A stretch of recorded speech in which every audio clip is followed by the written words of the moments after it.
내 아우 아벨이 어디 있느냐라는 말씀의 제목으로 은혜를 나누려고 합니다. 범죄한 아담과 하와가 하나님이 가죽옷을 입혀주셨지만 인간의 본성에 남아있는 죄성으로 인해서 아담과 하와는 두 아들을 통해서 그들의 행동을 통해서 그러니까 가인의 행동을 통해서 죄의 결과로 인해 다시 마음 아파하는 그런 일을 겪고 말았습니다. 가인과 아벨은 아담과 하와가 처음 낳은 두 아들입니다. 가인은 농사를 지었고 아벨은 목축을 했습니다. 세월이 지나서 가인과 아벨이 하나님께 제사를 드렸습니다. 그런데 하나님이 아벨과 그의 제사는 받았지만 가인과 그의 제물은 받지 않았다. 그러니까 아벨과 그의 제물은 받았지만 가인과 그의 제물은 받지 않으셨습니다. 히브리서 11장에 창세기 4장만 말씀 가지고는 이게 왜 그런지 몰랐는데 히브리서 11장에는 그게 왜 그런지 나오고 있습니다. 믿음으로 아벨은 가인보다 더 나은 제사를 하나님께 드렸기 때문이라고 하는 겁니다.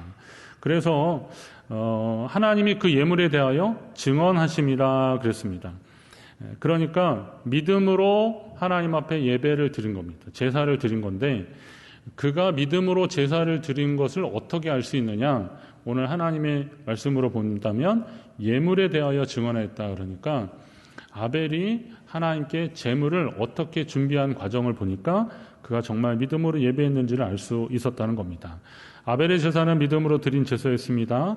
믿음의 증거는 그가 드린 예물을 통해서 알 수 있는데 그는 하나님께 자기 양의 첫 새끼와 그 기름으로 드렸다라고 그렇게 말씀하고 있습니다. 이 부분에서 아벨의 어떤 태도로 하나님께 제사를 드렸는지 알 수 있는데 그가 양을 키우는 목축을 하는 사람이었으니까 자기 양들 중에서 가장 처음 얻은 첫 새끼를 드렸고 또 기름으로 드렸다 그랬는데 기름이라는 말이 히브리 말의 헬레브라는 말인데요. 이것은 가장 좋은 것, 가장 우수한 것 이런 것을 의미하는 겁니다. 그러면 하나님께 첫 새끼를 드리고 거기에다가 가장 좋은 것을 우리는 요즘 건강을 생각해서 기름 하면 좀 지방 이런 것은 회피하는 음식 중에 하나지만 이전에는 이 지방이나 이런 것들이 기름이 있고 그리고 그것이 몸을 보호해준다는 그런 생각들이 있어서 이 기름이면 좀 중요한 귀한 것을 의미하는 그런 상징적 단어였는데 그것을 함께 준비하여서 하나님께 제물로 드렸다는 겁니다. 그러니 아벨이 얼마나 하나님을 사모하고 하나님께 온전한 제사와 제물을 드리려고 애썼는지를 알 수 있습니다. 그의 정성이 거기에 나오는 것입니다. 그러니 그렇게 드린 아벨의 제사를 하나님이 기뻐 받으실 수밖에 없는 것입니다. 자, 제사는 드리는 사람의 방식이 아닌 제사를 받으시는 분의 기준으로 제사를 드리는 것이 맞습니다. 가인과 아벨이 처음 제사를 드리는 것 같지만 그동안 그들은 부모님이 드리는 제사를 옆에서 많이 지켜봤을 겁니다. 그 가인과 아벨이 세월이 지나서 가인과 아벨이 하나님께 제사를 드렸다라고 했는데 이 세월이 지났다는 것은 그러니까 아담과 하와 부모님과 함께 했던 시간들이 있었고 그 부모님이 제사 지낼 때 옆에서 함께 있었던 거죠. 그러나 그들이 이제 장성해서 자기들의 제사, 자기들의 소유물, 자기들이 키운 걸 가지고 하나님 앞에 드리는 자기의 제사를 드리는 겁니다. 그런 관점으로 본다면 그들은 처음 제사를 드린 것은 아니죠. 이전에 아버지, 어머니가 제사 드릴 때도 같이 본 겁니다. 그리고 또 특히 부모님이 입고 있었던 가죽옷을 통해서 희생 제사의 소중함이 어떤 것인지를 알았던 겁니다. 제사에는 여러 종류가 있는데 물론 레위기에 나오는 그 제사 종류나 제도나 이런 것들을 다 알기 전에 제사법은 잘 몰랐지만 그러나 제사의 기본 원칙들은 분명히 존재하고 있었던 것 아닙니까? 전에부터 제사를 드렸으니까. 그러면 제사의 기본 정신 중에 하나는 뭐냐면 죄의 문제로 하나님 앞에 드리는 제사, 이건 번제인데요. 이 번제는 온전히 희생 제물로 태워드리는 제사가 번제인 겁니다. 물론 이제 불로 드리는 제사 드리는 방식을 가지고 얘기할 때는 화제, 그리고 또 거제, 요제 이렇게 흔들어 드리는 요제 막 이런 것들이 있는데 그러니까 제사의 성격으로 본다면 이 번제는 희생의 제사가 필요했던 것입니다.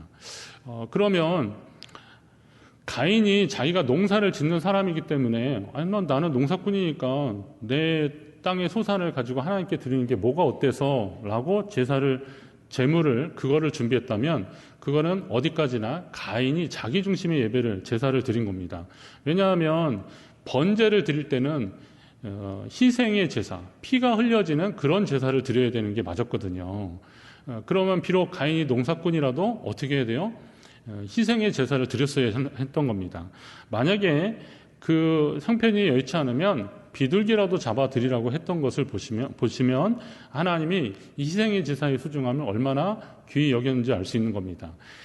가인이 드렸던 제사는 그냥 소제입니다. 곡물의 제사였던 겁니다. 하나님이 원하시는 것은 번제였다는 것이죠. 그러면 아담과 하와가 가죽옷을 입은 것을 통해서 그들은 이 번제를 하나님께 드렸던 것인데, 그들은 이제 아담과 하와가 그렇게 드렸던 제사를 보았음에도 불구하고 가인은 자기 임의로 소제를 하나님께 드렸던 겁니다. 그러니까 제사를 받으시는 하나님 중심으로 예배를 드리는 것이 아니라 자기 중심의 예배를 드리는 것이죠. 자, 그러면 이게 진짜 하나님 기뻐하시는 예배냐의 기준은 나에게 있는 것이 아니라 그 예배를 받으시는 하나님께 있다는 사실도 우리는 알아야 됩니다. 내 아우 아벨이 어디 있느냐라고 하나님이 질문하십니다. 하나님께 온전한 제사를 드리지 못한 것은 소극적인 죄입니다. 죄도 죄는 다 죄인 것 같지만 소극적인 죄가 있고 적극적인 죄로 좀 굳이 구분을 하려면 그렇게 볼 수 있겠더라고요. 자, 하나님께 온전한 제사를 드리지 못한 것은 소극적인 죄로 분류할 수 있습니다. 대신에 다음에 하나님이 기뻐 받으시는 제사를 드리도록 힘쓰면 되는 겁니다. 그러나 자신의 제사가 받아들여지지 않았다고 분노하며 그 분노의 분풀이 대상을 찾는 일은 하나님 앞에 적극적인 죄가 되는 거죠. 이건 더 큰 죄를 유발하는 겁니다.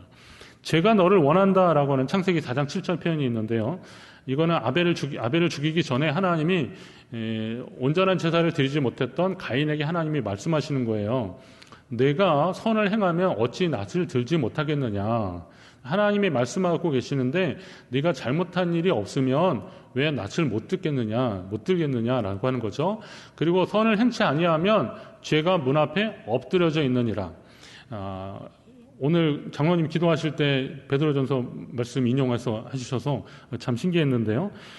베드로전서 5장 8절에 보면 근신하라 깨어라 너희 대적 마귀가 우는 사자같이 삼킬자를 찾아 두루다니며 삼킬자를 찾는다 그랬습니다. 여기인데 죄가 엎드려졌다는 것이 바로 그것이 연상되는 대목이에요. 죄가 경배의 마음으로 엎드린 게 아니에요. 문 앞에서 우리의 마음 문이 열려서 죄를 향해서 용납될 때 그걸 삼키려고 문 앞에 엎드려져 있다는 거예요. 그러니까 죄가 너를 찾는다는 것은, 죄가 너를 원한다는 것은 죄가 너를 향해 길을 쓰고 달려든다라는 것을 의미하는 겁니다. 자, 그럼 죄가 여러분을 향해서 길을 쓰고 달려들면 여러분 어떻게 하셔야 되는 겁니까? 물리치셔야 되잖아요. 피하기도 하고 물리치셔야 되는데, 근데 그게 내 힘과 능력만으로는 되진 않더라고요, 보니까. 어떻게 하셔야 돼요? 하나님 앞에 기도하셔야 됩니다. 성령께서 여러분이 처한 상황에서 죄의 유혹과 그리고 도전들을 물리쳐 주시기를 함께 기도하며 이겨나가시기를 간절히 바랍니다. 그러나 가인의 하나님께 대한 분노는 상대적으로 약한 동생을 향했습니다. 하나님이 그렇게 말씀하여 주셨을 때 너가 선을 행했으면 왜 낯을 들지 못하겠느냐 그랬을 때 하나님 죄송합니다. 제가 다음에 더 온전한 제사를 드리겠습니다. 이렇게 하면 될 텐데 괜히 마음이 좀 삐딱해지는 거죠. 어긋나기 시작하는 겁니다. 그러면서 하나님께 대한 분노를 직접 표현할 수는 없으니까 괜히 제사 잘 드린 아벨을 향해서 시기하고 분노하기 시작합니다. 그러면서 가인이 8절에 보니까 아벨에게 말하고 그랬습니다. 아벨한테 뭘 말했을까? 근데 거기 역주에 보면은 고대 다른 번역본에 보면은 들로 나가자. 우리가 들로 나가자. 이렇게 말했다는 겁니다. 들로 나가는 거는 여러 가지 이유가 있겠죠. 사냥을 하는 경우도 있고 또 아벨의 그 양이나 이런 것들이 들에 있으면 그거 좀 보러 가자라고 할 수도 있겠지만 가인이 들로 나가자라고 했을 때의 그 심리적 상태는 뭐냐면 지금 그들이 거하는 그 삶의 터전 밖을 말하는 겁니다. 지금 그들이 집이 있고 양이 있고 그리고 곡식이 있고 한 그 집이 아니라 거기에서 하나님께 제사를 지내고 그랬으니까 이곳에는 하나님이 계신다고 생각을 했던 거였고 저 들에는 아무도 보는 사람이 없다 생각한 거예요. 그래서 아무도 보는 사람이 없는 그곳에 가서 이야기하자라고 한 거지만 사실 이야기를 하러 간 건 아니고 가인은 아벨에게 나쁜 마음을 가졌던 겁니다. 자, 아무도 보지 않는 곳, 아무도 없는 곳. 여러분, 하나님이 들엔들 안 계시겠습니까? 들에 하나님이 안 계시겠어요. 그런데 죄로 인해서 마음이 상해지고 그리고 죄로 인해서 마음이 굳어지면 시야가 좁아져서 그곳에 가면 내가 마음껏 나쁜 짓을 해도 되지 않을까라고 하는 그런 가능성이 자꾸 열리는 겁니다. 일단은 여러분이 상한 마음의 상태에서 잘못된 길로 들어서지 않도록 조심하셔야 됩니다. 여러분의 마음 상태를 잘 간직하십시오. 여러분의 마음을 소중히 여기십시오. 이 상했을 때에 이 마음을 관리하지 못하면 우리는 엉뚱한 죄를 짓게 되더라고요. 하나님과의 관계도 마찬가지입니다. 마음이 상했다는 것은 하나님과 좀 멀어졌다는 것입니다. 하나님께 기도하는 시간이 줄어들었다는 거고 하나님의 말씀 듣는 시간이 줄어들었다는 겁니다. 그리고 하나님보다는 세상을 더 가까이 하는 겁니다. 그러나 하나님 앞에 믿음의 사람들은 이 믿음의 영적 긴장을 계속 유지하려고 노력해야 되는 겁니다. 자, 하나님이 원하시는 방향으로 돌아서는 것이 하나님 기뻐하시는 삶의 시작입니다. 자, 결국 가인은 동생 아벨을 죽이고 말았습니다. 하나님 그렇게 말씀하셨는데도 결국 아벨을 죽이고 말았어요. 근데 성경을 잘 보십시오. 가인이 아벨을 죽이자마자 바로 하나님이 가인에게 물어보십니다. 아니, 난 아무도 보지 못할 줄 알았는데, 아무도 없는 줄 알았는데, 아벨을 죽이자마자 하나님이 8절에 이제 죽이는 게 나오잖아요. 가인이 그의 아우 아벨에게 말하고 그들이 들에 있을 때에 가인이 그의 아우 아벨을 쳐 죽이니라. 그런데 9절에 바로 여호와께서 가인에게 이르시되, 제가 성경 읽다 너무 아쉬운 게 있었어요. 아니, 좀 부르시려면 죽이기 전에 좀 불러서 아벨 좀 살려주시지 왜 이렇게 아벨 죽인 다음에 좀 부르셨을까? 너무 아쉬운데요. 그거는 뭐 제가 판단할 문제는 아니고, 일단 내 아우 아벨이 어디 있느냐라고 물어보십니다. 그런데 이게 익숙한 하나님의 찾으시는 질문이더라고요. 창세기 3장 9절에 보면 하나님이 아담을 부르시면서 내가 어디 있느냐라고 물어보십니다. 창세기 3장 9절에는 아담에게 내게 어디 있느냐 그러시고, 창세기 4장 9절에는 가인에게 내 아우 아벨이 어디 있느냐라고 그렇게 찾으시더라고요. 그러면 창세기 3장에도 말씀했지만 하나님이 뭐 아담이 어딘지 몰라서 찾으신 건 아니잖아요. 그러면 아벨이 어떻게 됐는지를 몰라서 하나님이 내 아우 아벨이 어디 있느냐라고 물어보신 것은 아닙니다. 왜냐하면 하나님이 그 아벨을 지칭할 때 내 아우 아벨이 어디 있느냐라고 물어보신 것을 보면 더 정확합니다. 내 아우, 너의 아우. 이 재밌는 게 이 아우의 히브리어 동생, 이 히브리어 단어가 아흐. 그러니까 내 아흐 아벨이 어디 있냐라고 하나님 지금 물어보시는 거예요. 뜨끔하죠.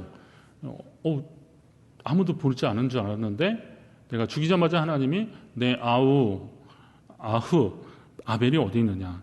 이 아흐라는 말은 다른 표현을 하면 형제입니다. 형제. 한 부모 밑에서 태어난 피를 나는 형제를 의미하는 겁니다. 이건 이웃하고는 조금 대조적인 겁니다. 이웃은 그러니까 부모가 다른 적인데, 이 여기서 아흐는 한 부모 밑에서 한 피를 나눈 사람들이에요. 그런 형제인데, 그렇다면 그 아흐는 곧 나죠. 자신인 거죠. 한 부모 밑에서 한 피를 나눈 형제니까. 그러면 하나님은 가인이 아벨을 죽이기 전에라도, 죽인 상황이 아니더라도 가인한테는 너 아우가 어디 있느냐라고 물어보실 수 있는, 충분히 질문하실 수 있는 관계가 이 아우입니다. 하나님이 그렇게 물어보시는 거예요. 그렇다면 내 아우 아벨이 어디 있냐라고 하나님이 물어보셨다면 지금 가인의 행동에 대한 하나님의 정확한 지적이 있는 거죠. 그러나 가인은 하나님께 반문하더라고요. 나는 알지 못한다고. 내가 알지 못하나이다. 그러면서 뭐라 그래요? 내가 내 아우를 지키는 자니까. 아벨이 어디 있냐 그랬을 때 내가 모른다 그랬고, 내가 그를 지키는 자냐고 그렇게 하니까 하나님은 아예 그냥 심판을 결정하고 마시더라고요. 하나님이 그렇게 말씀하십니다. 그런데 이제 가인이 한 말 있죠. 내가 내 아우를 지키는 자이니까. 이렇게 삐딱하게 대답하는 가인을 향해서 하나님이 엄히 꾸짖으시면서 말씀하시는데, 10절에 내가 지금 무슨 짓을 했는지 아느냐, 내가 무엇을 하였느냐, 내 아우의 핏소리가 땅에서부터 내게 호소하느니라. 내 아우의 무슨 소리요? 핏소리가 땅에서부터 내게 호소한다. 이렇게 하나님 꾸짖고 계십니다. 아벨의 핏소리라고 하셨는데 이미 죽은 아벨이 하나님께 탄원한다고 보기는 어렵습니다. 그렇잖아요. 천주교에서 말하는 무슨 연옥에서 하나님, 나 억울하게 죽었으니까 제 원수 좀 갚아주십시오 라고 하나님께 그렇게 기도하겠습니까? 가인 저놈 좀, 형이지만 하여튼 저놈 좀 가만 내버려 두지 말아달라고 그렇게 하겠냐고요. 그건 아니잖아요. 관점으로 본다면.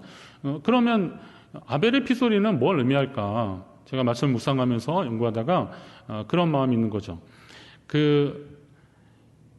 억울한 일을, 그러니까 아벨 같은 경우에는 이렇게 하나님 잘 섬기고 제사 잘 지내고 잘 살았던 사람 아닙니까? 하나님 사랑하고. 그런데 형이 들로 나가자 그래서 뭔가 그러고 갔더니 갑자기 돌변해서 나를 죽이는 거예요. 그럼 죽일 때 심지어 이제 억소리도 못하고 죽을지도 모르겠지만 얼마나 안타깝겠습니까? 얼마나 속상하겠습니까? 그러니 그 탄식과 호소하는 소리, 그 짧은 순간에 했던 그 소리까지도 하나님은 들으신다는 거예요. 그러면 이 말씀을 잘 생각해 보니까 오늘 나의 삶의 방식도 한번 잘 생각해 봐야겠더라고요. 억울한 일을 하지는 말아야겠다. 누군가에게 억울한 일을 하지는 말아야겠다. 자, 죄를 깨닫고 난 가인이 하나님께 보인 반응은 자신이 죄의 값으로 죽게 되었으니 보호해달라고 그렇게 얘기합니다. 왜냐하면 이제 하나님 내치시니까 땅도 너를 피하는 자가 될 것이다. 그러니까 어떻게 해요? 땅이 너를 피한다는 것은 그를 받아주지 않는다는 거예요. 그러니까 이 사람들한테 쫓기고 저 사람들한테 쫓기는 거예요. 그러면서 가인이 그래요. 내 죄벌이 너무 무거우니다. 그러면서 자기를 보호해달라는데 혹시 내가 갔다가 누구한테서 죽임을 당할까봐 겁난다. 이렇게 하나님께 부탁을 하는 겁니다.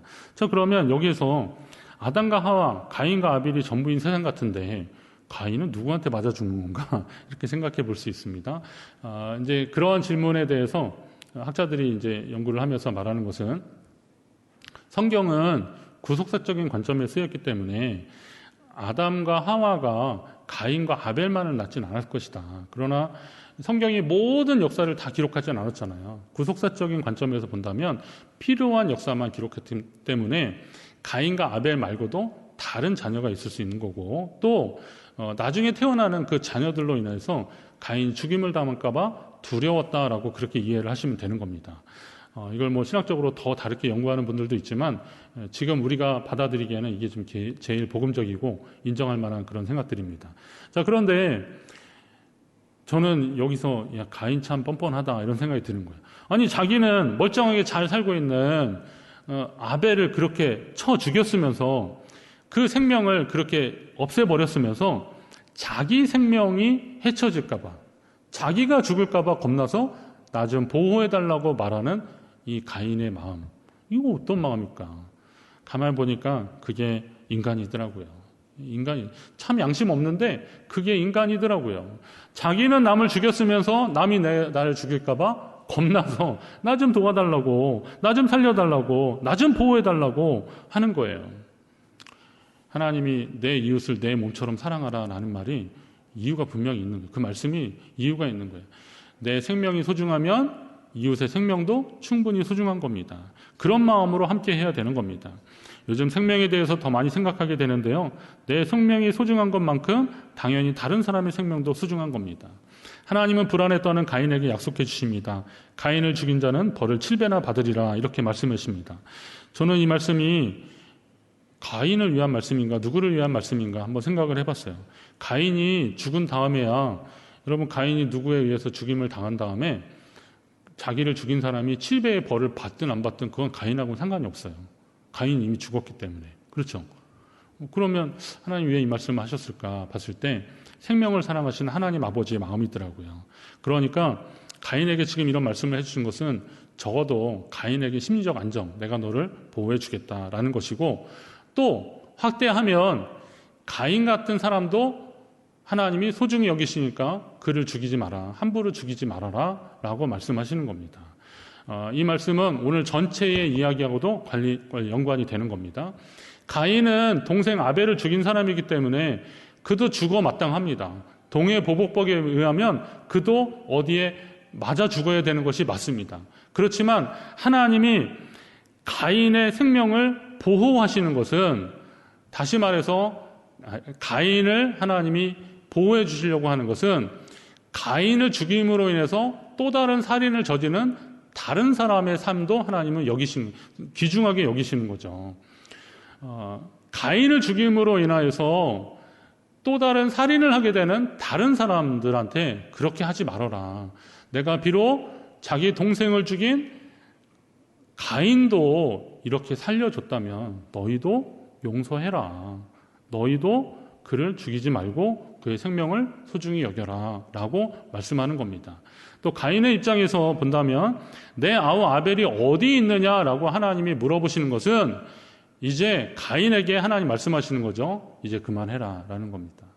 너 나한테 분노했다고, 나한테 화났다고 동생 그렇게 죽였는데, 그러면 너 또 그런 마음을 가지고 또 다른 데 가면 어떤 생명을 해칠 수 있지 않겠냐.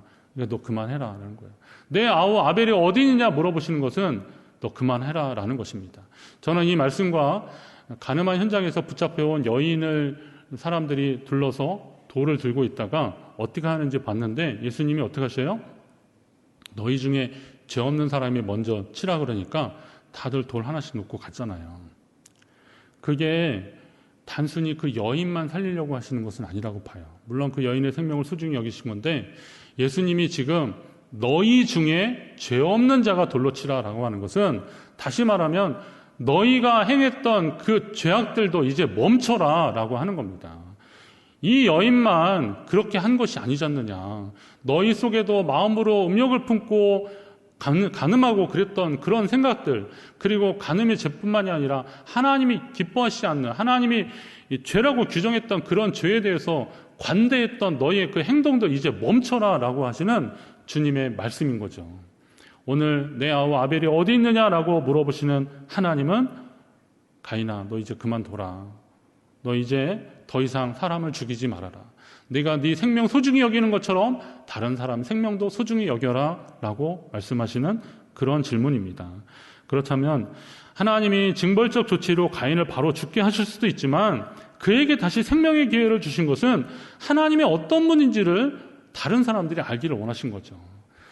그 동생 아벨을 죽인 가인도 살려주신 하나님이라면, 그 하나님의 사랑 때문에 예수 그리스도의 십자가 구속의 사건이 가능했던 것이고, 그 은혜로 말미암아 새 생명을 얻은 나라면 그 생명을 소중히 여기는 마음만큼이나 다른 영혼을 사랑하고 생명을 사랑하는 마음으로 이 땅을 살아가라라고 주님 말씀하시는 겁니다. 생명을 사랑하는 것은 자기를 사랑하는 자기 마음의 태도만 보면 알 수 있습니다. 하나님이 나를 그렇게 사랑하셨다면 오늘 여러분도 그 생명을 가지고 다른 사람 앞에 나가야 됩니다. 하나님은 지금 우리에게 묻고 계십니다. 예전에 너와 함께 했던 그 사람이 지금 어디 있느냐, 너와 함께 예배했던 사람이 어디 있느냐라는 질문이 될 수 있지만, 너와 함께 좋은 관계를 가졌던 그 사람이 어디 있느냐라고 지금 물으시는 겁니다. 그가 어디 있는지 몰라서 하나님이 찾으셨겠습니까? 혹시 나의 무례함과 거친 언사로 내 곁을 떠난 것은 아닌지 한번 생각해 보라는 겁니다.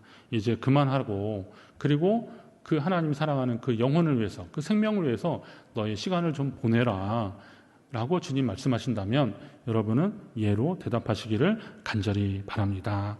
하나님 기뻐하시는 영과 진리로 예배하는 사람들은 혹시 짧은 생명을 살더라도 하나님 사랑했던 사람으로 기억되는 아벨, 이 아벨은 죽었어도 산 자라는 것이죠. 그렇다면 오늘 우리도 생명을 사랑하고 하나님 사랑하고, 다시요, 하나님 사랑하고 생명 사랑하고 하나님이 사랑했던 그 마음을 가지고 세상을 향해서 나아가는 사람이 진정한 생명의 사람이고 하나님의 사람일 것입니다. 아벨과 같은 생명과 믿음의 사람 되시기를, 하나님 기뻐하시는 믿음의 사람 되시기를 간절히 바랍니다.